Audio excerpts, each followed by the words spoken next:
Assalamualaikum, berjumpa kembali dengan Mandala di channel podcast Horror Reborn.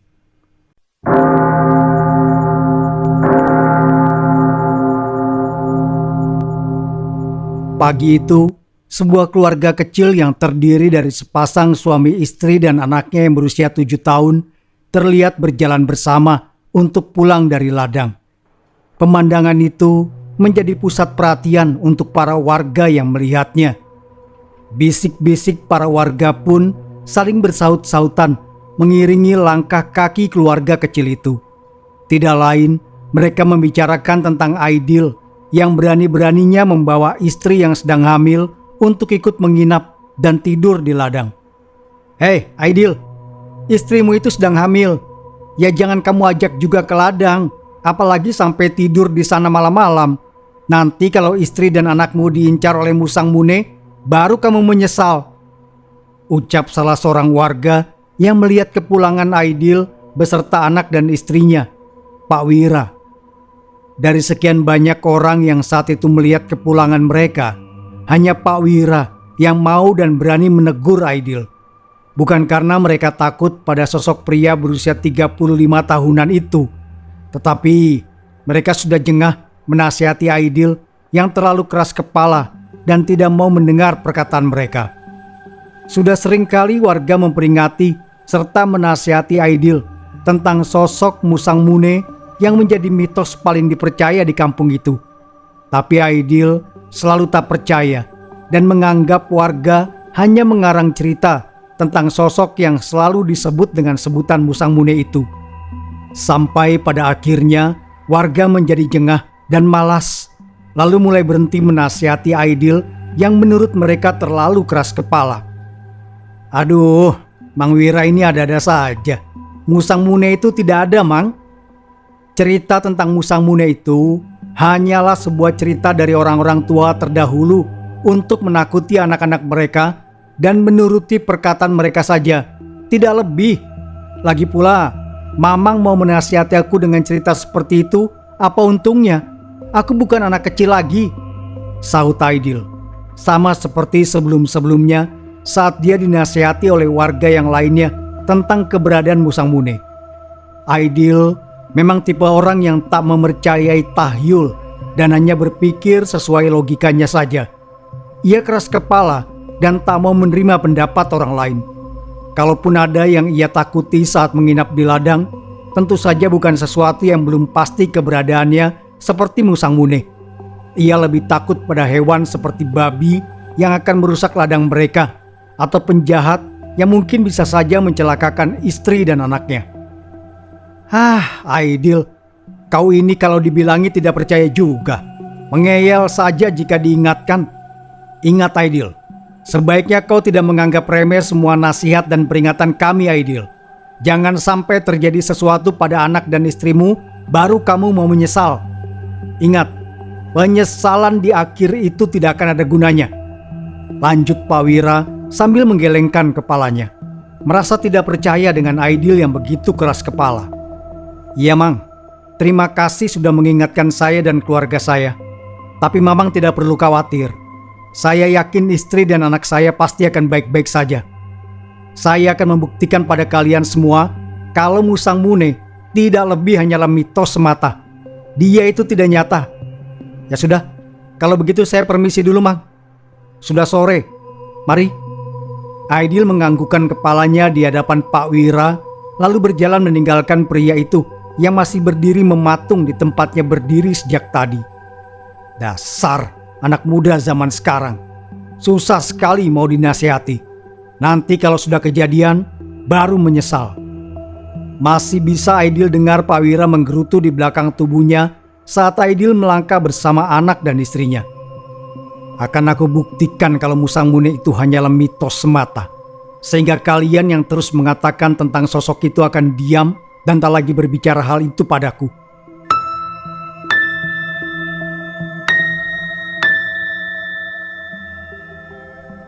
Dia adalah Aidil, seorang pria yang bekerja menggarap ladang singkong. Semakin berjalan dari hari ke hari, pohon-pohon singkong yang dia tanam pun mulai berbuah. Karena itu pula, Aidil harus memberikan perhatian lebih untuk tanaman di ladangnya, agar singkong-singkong yang baru saja tumbuh itu tidak menjadi santapan babi-babi yang selalu mengambil umbi-umbian yang mulai berbuah di ladang. Sementara istrinya bernama Mayang, perempuan berusia 33 tahun itu sedang hamil 7 bulan saat keadaan ladang singkong milik Aidil sedang berbuah. Tak ingin mengambil risiko gagal panen karena para babi yang siap kapan saja mengambil singkong dan memporak-porandakan ladangnya, Aidil pun akhirnya memilih untuk menginap saja di ladang dengan membawa serta anak dan istrinya yang sedang hamil 7 bulan itu. Mengabaikan segala nasihat serta larangan yang dibicarakan para warga tentang mitos Musang Mune yang berkembang di kampung itu sejak dulu. Bahwasanya sosok yang kerap kali disebut Musang Mune itu selalu mengincar para ibu hamil dan juga bayi yang dikandungnya.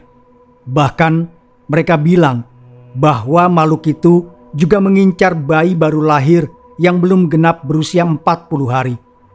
Hanya saja karena tidak banyak orang yang pernah melihat keberadaan sosoknya, maka itu menjadi sebab kehadirannya hanya dianggap mitos oleh anak-anak muda. Para anak muda beranggapan bahwa cerita tentang sosok Musang Mune yang terus berkembang di kampung itu hanyalah sebuah tahayul. Banyak yang mempercayai keberadaannya, namun tak sedikit pula yang tak mempercayainya.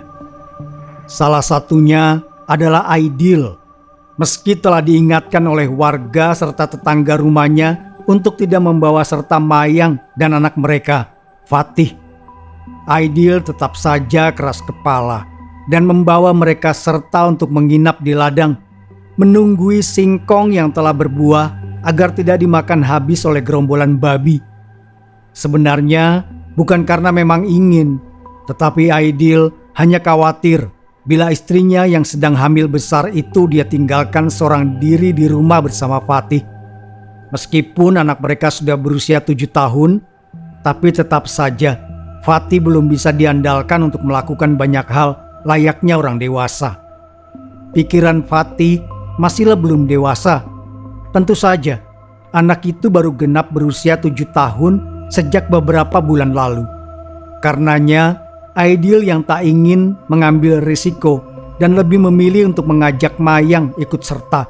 Di saat yang bersamaan, Mayang juga tidak ingin ditinggal sendiri di rumah mereka. Apalagi cerita tentang sosok Musang Mune terus saja terdengar di telinganya hingga membuat Mayang merasa ingin selalu berada di dekat suaminya. Tidak peduli sekalipun mereka harus melewati malam yang sepi di tengah ladang singkong milik mereka. Karenanya, Aidil dengan mudah mengiyakan dan mengajak serta Mayang dan Fatih untuk selalu bermalam di ladang singkong itu, tanpa mengetahui bahaya yang selalu mengintai Mayang dan bayi yang ada dalam kandungannya. Apalagi Aidil memang seorang pria yang tidak mempercayai tentang adanya Musang Mune itu. Dia selalu menganggap sosok itu hanyalah mitos semata. Musang Mune tidaklah nyata. Padahal sudah sejak dahulu legenda dan mitos tentang Musang Mune itu ada dan berkembang di masyarakat dan dipercaya secara turun-temurun.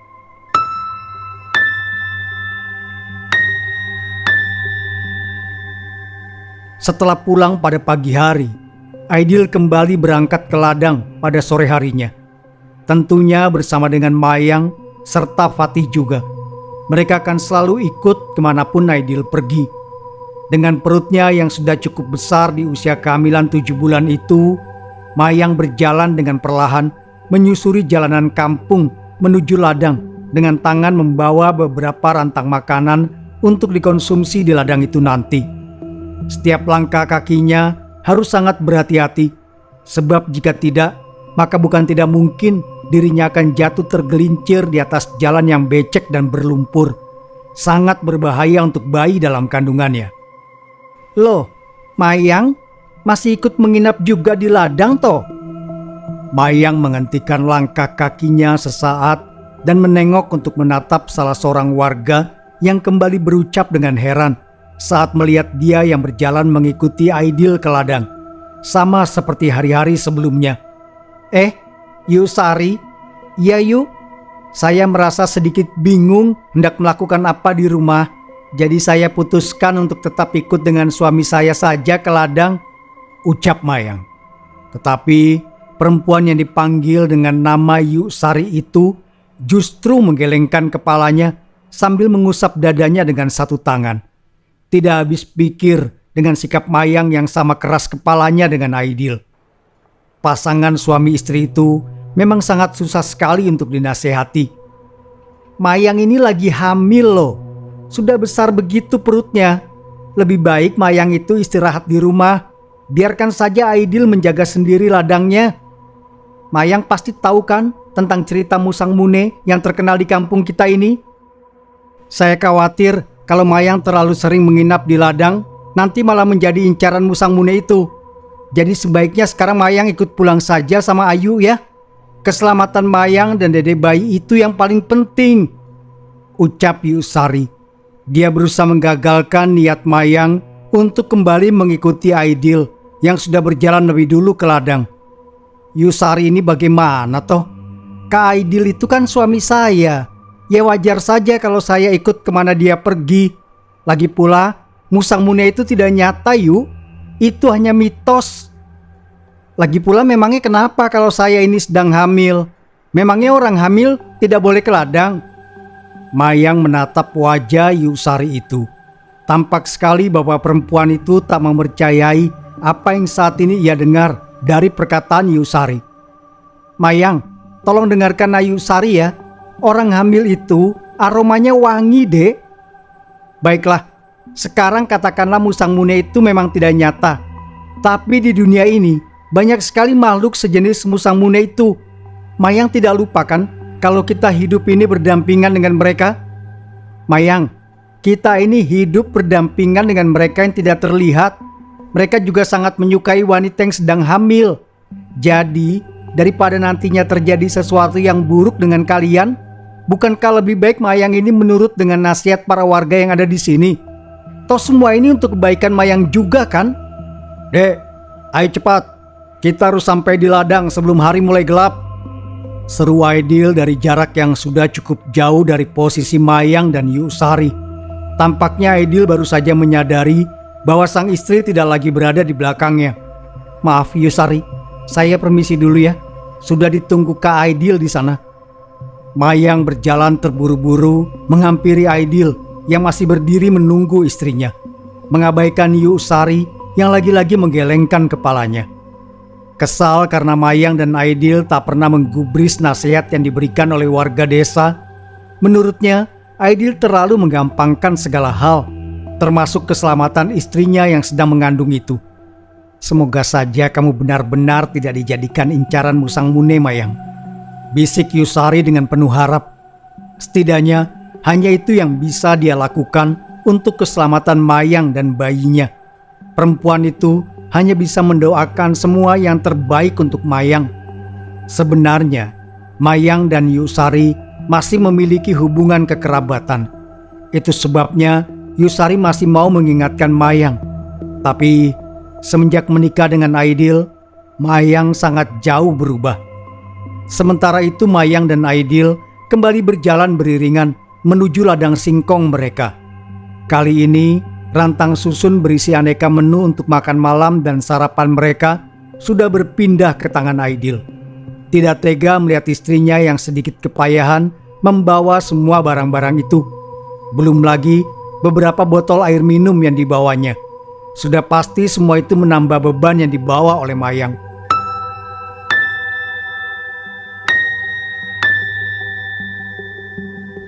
Beberapa saat kemudian, mereka telah sampai di ladang. Mayang segera meletakkan bekal makan mereka di dalam sebuah pondok yang sengaja dibangun oleh Aidil untuk tempat mereka beristirahat. Tidak terlalu besar, namun lebih dari cukup kalau hanya sekadar untuk makan dan tidur bersama di dalamnya. Hari mulai petang saat Aidil meminta Mayang dan Fatih untuk masuk ke dalam gubuk itu. Nanti dia baru akan keluar saat hari sudah benar-benar gelap untuk melakukan pekerjaannya menjaga tanaman singkong yang sudah mulai berbuah itu. Terkadang Fatih juga ikut menemani ayahnya keliling memeriksa tanaman itu. sedangkan Mayang hanya berdiam diri di dalam pondok sambil menunggu kepulangan suami dan anaknya. Semua tampak berjalan dengan normal. Selama usia kandungan Mayang 7 bulan, para warga juga seringkali mengingatkan mereka agar berhati-hati. Namun, Mayang tidak sekalipun mendapatkan hal-hal yang tidak menyenangkan di dalam gubuk itu. Semua aman-aman saja, sehingga membuat dia dan Aidil semakin yakin bahwa Musang Mune hanyalah mitos semata di kampung itu. Tapi, semua tidak lagi sama setelah kandungan Mayang mulai memasuki usia 8 bulan. Perutnya yang sudah semakin besar membuatnya semakin kepayahan dalam bergerak. Karenanya, mereka kini lebih banyak menghabiskan waktu di ladang singkong itu. Sesekali pulang ke kampung untuk menengok rumah yang mereka tinggalkan. Sebab tidak mungkin untuk bolak-balik ke kampung dan ke ladang. Selain itu, Aidil juga kasihan dengan Mayang jika harus demikian. Pasti akan sangat melelahkan untuk Mayang andai saja dia harus bolak-balik seperti itu. Tetapi di sini keanehan mulai terjadi saat kehamilan Mayang telah berusia 8 bulan. Setiap malam yang mereka lalui tak lagi seperti sebelumnya. "Kak, kenapa ya? Kok kayaknya malam ini terlalu sunyi? Tidak ada suara satupun binatang malam yang terdengar di telinga." Mayang mengawali pembicaraan itu sebelum Aidil pergi berkeliling memutari ladang untuk mengusir babi yang mendekati ladang mereka. "Entahlah, Dek. Mungkin mereka hanya sedang malas untuk bersuara," sahut Aidil dengan singkat. Entah kenapa, saat itu Mayang justru teringat dengan perkataan yang sering diucapkan oleh warga desa. Tidak lain adalah tentang sosok Musang Mune yang selalu mengincar para wanita hamil di kampung itu. "Sudahlah, Dek. Kakak mau berkeliling dulu di ladang. Kamu jaga diri baik-baik di sini. Ingat untuk tidak pergi kemanapun sebelum kakak pulang." Tanpa berniat mendengar keluh kesah Mayang lebih lama lagi, Aidil segera pergi keluar dari pondok dengan membawa sebuah tongkat dan juga senter untuk menemani perjalanannya. Sementara itu di dalam pondok, Mayang hanya berdiam diri sambil bersandar di dinding setelah kepergian Aidil. Sementara anaknya sudah terlelap di atas kasur kapuk tipis yang jadi alas tidur mereka. Kelambu sudah dipasang oleh Aidil sebelum dia pergi.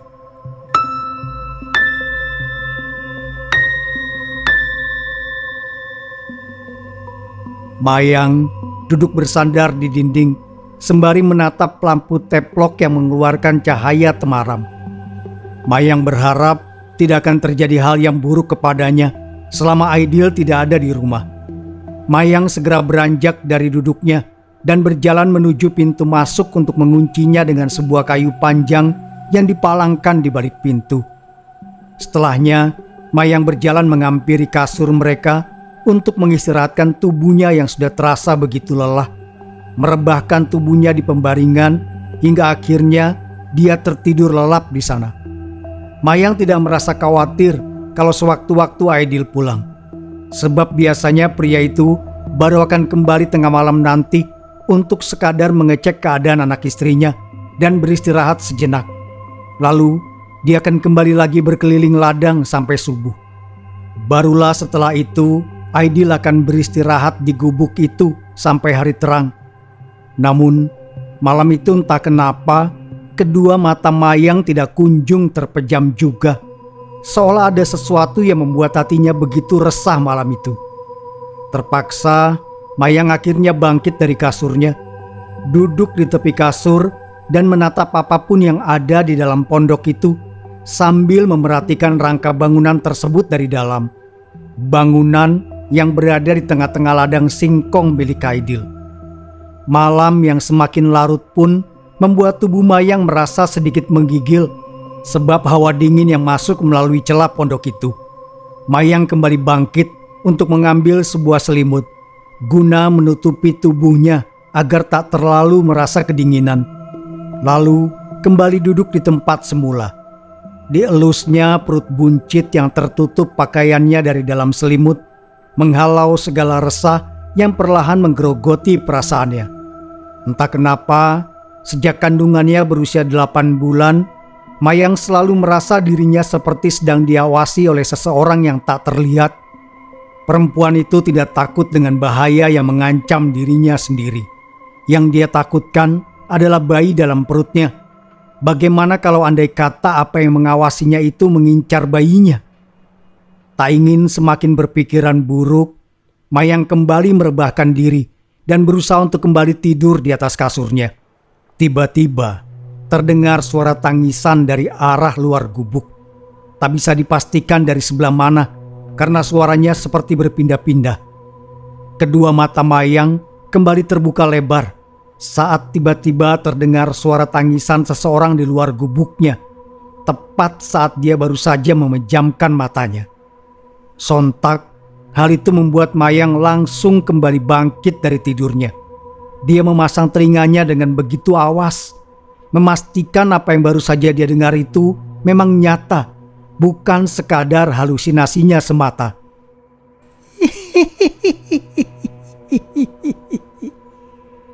Seakan tahu dengan keterkejutan yang dirasakan Mayang, sosok yang tadi mengeluarkan suara tangisannya itu seketika berubah tertawa nyaring. Suara itu seperti berada jauh dari pendengaran Mayang, membuatnya membeku di tempat. Ia tiba-tiba ingat tentang cerita Musang Mune yang sering ia dengar. Kata orang-orang, apabila suaranya jauh, berarti dia ada di dekat kita dan sebaliknya. Tak berhenti di situ saja, tetapi senam jantung yang dirasakan Mayang harus kembali dirasakan saat tiba-tiba pintu gubuk itu diketuk dari luar. Mayang langsung mengaitkan semua yang terjadi saat ini dengan sosok yang baru saja menangis dan tertawa di dekat gubuknya.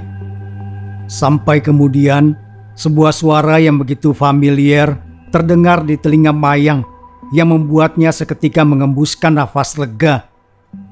"Dek, buka pintunya, ini kakak," ucap Aidil di luar pintu gubuk. Mayang pun segera beranjak dari ranjang dan membukakan pintu untuk suaminya yang telah menunggu cukup lama di luar sana. Semua tak lain karena Mayang sendiri masih merasa ragu kalau seseorang yang di luar itu memang benar suaminya dan bukan hantu yang menyerupa sebagai Aidil. Semenjak hari itu, semakin banyak gangguan yang dirasakan Mayang di akhir kehamilannya. Anehnya semua itu selalu terjadi saat Mayang sedang berada seorang diri di dalam pondok itu. Tidak peduli sekalipun itu siang hari. Asalkan Mayang berada seorang diri, dia pasti selalu mendapat gangguan itu. Bahkan saat suaminya sedang tidur di sampingnya pun, Mayang masih sering mendengar suara tangis dan tawa dalam waktu bersamaan. Hanya saja perempuan itu memilih menyembunyikan semua yang terjadi padanya dari suaminya. Tetapi semakin lama, gangguan yang dirasakan Mayang semakin terasa nyata dan mulai membuat nyalinya menciut, hingga akhirnya dia pun memutuskan untuk menceritakan semuanya pada Aidil. Mungkin itu adalah Musang Mune, hantu perempuan yang sering mengganggu wanita hamil, Kak. Mayang mengakhiri ceritanya sambil menerka-nerka sosok makhluk yang mengganggunya. "Sudahlah, tidak perlu dipikirkan," ucap Aidil. Ia jadi bertanya-tanya, apakah mungkin sosok itu Musang Mune? "Tapi bukankah kakak bilang Musang Mune itu tidak nyata? Lalu kenapa sekarang ada yang menggangguku dan cirinya sama seperti Musang Mune?" Mayang mengernyitkan dahinya, tak mengerti dengan keadaan yang ia alami sendiri. "Iya, memang Musang Mune itu tidak nyata. Sudahlah dek, lebih baik sekarang kita fokus saja dengan yang sedang kita jalani. Adek juga fokus saja dengan kehamilan adek. Bukankah sebentar lagi dedek bayi itu akan lahir?" Aidil lantas membaringkan tubuhnya di atas kasur, lalu terpejam. Tak lagi menggubris keberadaan Mayang yang masih resah memikirkan sosok yang mengganggunya selama ini.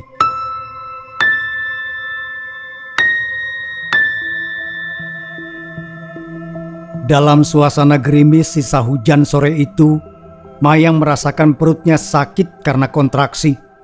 Mayang paham bahwa dirinya akan melahirkan malam itu juga. Dia sudah pernah melahirkan sebelumnya. Karena itu, Mayang jelas tahu bagaimana tanda-tanda akan melahirkan itu. Adik tunggu sebentar ya. Kakak akan ke kampung dulu untuk memanggil dukun beranak, ucap Aidil setelah mendengar keluhan Mayang yang sudah mulai merasakan mulas di perutnya. Di kampung mereka, melahirkan memang masih dibantu oleh dukun beranak. Selain karena daerahnya yang merupakan pedalaman dan fasilitas kesehatan berada cukup jauh dari kampung, sekitar 8 kilometer. Pria itu pun akhirnya pergi meninggalkan Mayang bersama dengan Fatih untuk menjemput dukun beranak sesuai perkataannya. Tapi tak lama setelah kepergian Aidil, pintu pondok itu kembali diketuk dari luar. Kenapa cepat sekali?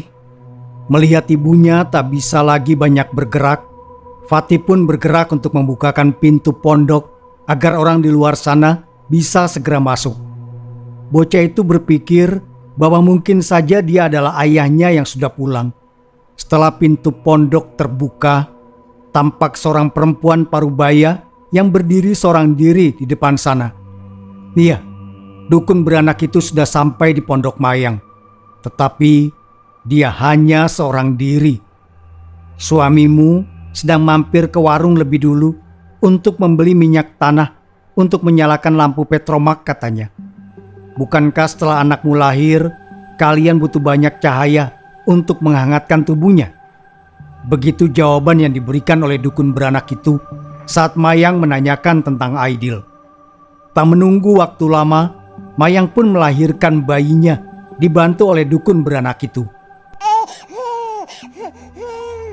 Tapi keanehan lagi-lagi terjadi, di mana darah yang keluar dari jalan lahir Mayang ditampung dengan sebuah baskom, entah untuk apa. Setelah bayi Mayang keluar, dukun beranak itu lekas membawa bayi mungil itu ke belakang untuk dibersihkan terlebih dahulu bersama dengan ari-ari dan juga darah yang dia tampung itu. Fatih yang saat itu tiba-tiba merasa haus melangkahkan kakinya hendak menuju dapur. Namun di tengah jalan dia menghentikan niatnya. Bocah laki-laki itu memilih untuk mengintip apa yang dilakukan oleh si dukun beranak itu di balik sebuah bebar kain yang digunakan sebagai pembatas ruangan. Namun saat dia mengintip, Fatih justru disuguhkan pemandangan yang membuatnya ketakutan.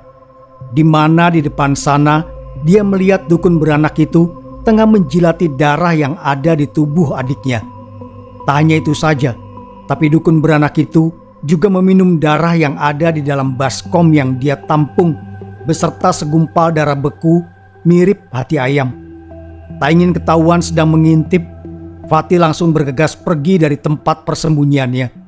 Dia kembali berjalan menghampiri Mayang yang masih berusaha memulihkan tenaganya setelah melahirkan tadi. Mayang sedikit heran dengan perubahan Fatih yang tiba-tiba berubah menjadi lebih pendiam. Hanya saja Mayang tidak memikirkannya lebih jauh. Dia hanya menganggap diamnya Fatih itu karena dia takut kasih sayang untuknya tidak akan sama lagi setelah adiknya lahir. Tenanglah nak, ayah dan ibu akan tetap sayang sama Fatih. Lagi pula setelah adik bayi besar, Fatih akan punya teman bermain. Hibur Mayang yang masih menganggap anaknya itu takut kekurangan kasih sayang. Tidak lama setelah Fatih duduk di samping ibunya, tampak dukun beranak itu kembali mendekat dengan seorang bayi yang sudah berbalut bedong di tangannya. Dukun beranak itu langsung menyerahkan bayi di tangannya pada Mayang dan segera berpamitan dengan alasan ada lagi orang yang hendak melahirkan dan membutuhkan bantuannya. Ayo Wak, istri saya mungkin sudah kesakitan di dalam sana. Pintu pondok kembali terbuka. Kali ini menampilkan wajah Aidil dan seseorang yang selalu membantu orang yang akan melahirkan. Mayang pun terkejut saat melihat Aidil datang bersama dukun beranak itu lagi. Begitu pula dengan Aidil yang sama-sama terkejut dengan kondisi Mayang yang telah melahirkan, lengkap dengan sesosok bayi mungil di sampingnya. Mayang lalu menceritakan apa yang dia alami bersama dukun bayi yang membantunya melahirkan. Pun dengan Fatih yang juga ikut menceritakan apa yang dia lihat di balik bebar beberapa saat lalu. Mendengar cerita Fatih, Mayang dan Aidil pun tambah terkejut. Dia yang membantu istrimu melahirkan itu adalah Musang Mune. Dia menyamar menjadi dukun beranak sepertiku untuk meminum darah bayi itu dan juga darah istrimu, Aidil. Ucap si dukun beranak saat Aidil dan Mayang masih berusaha mengendalikan keterkejutannya. Tapi Wak, Musang Mune itu tidak ada, bantah Aidil di tengah ketakutannya. Dukun beranak yang asli itu memukul pundak Aidil dengan keras. Bebal, keras kepala. Warga kampung sudah bukan 2-3 kali memperingatkan kalian. Sekarang apa yang bisa kau lakukan? Hah? Aidil duduk di kaki Mayang. Ia menunduk dalam dan menangis dalam diam. Ia tak menyangka kalau Musang Mune itu benar nyata adanya. Meski dilanda kesal dan amarah karena pasangan keras kepala itu, Wak Dukun tetap membantu Mayang. Ia segera merajang Banglai dan Jehangau untuk dirangkai dengan benang 3 warna, merah, hitam, putih. Selanjutnya Banglai dan Jehangau yang sudah dirangkai itu dipakaikan ke tangan mungil bayi perempuan yang baru lahir. Wak Dukun berharap dengan begitu bisa menangkal Musang Mune. Sisa rangkaian lainnya ia kaitkan di gunting besi dan peniti, lalu meminta Mayang memakainya.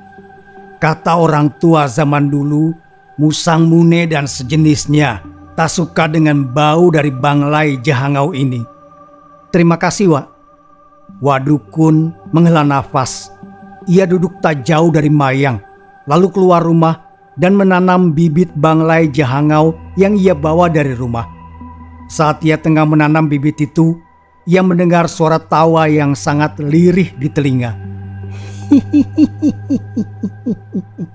Wak Dukun menoleh dan seketika mengucap istighfar berkali-kali. Ia melihat sosok yang sering diceritakan orang itu berdiri dekat sebuah pohon mangga, lalu melayang dan menghilang di kegelapan. Keesokan paginya, Aidil langsung membawa pulang istrinya ke kampung. Dia tidak mau terjadi sesuatu hal buruk dan mengerikan pada keluarga kecilnya apabila terus bertahan di ladang.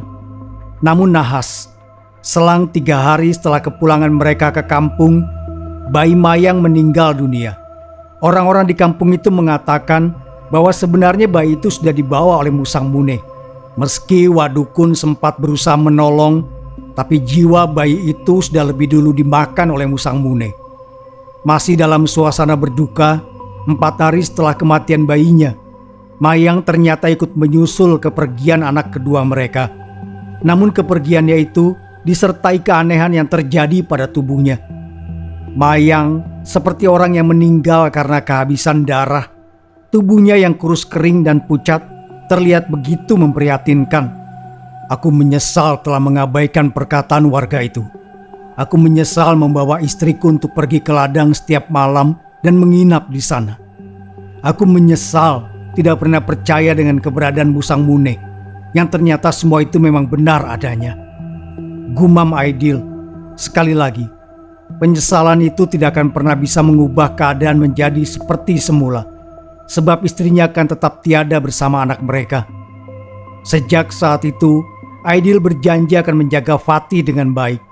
Ia juga jadi mau menerima nasihat dan pendapat dari orang lain, termasuk dari Pak Wira, yang tak lain adalah sepupu ayahnya.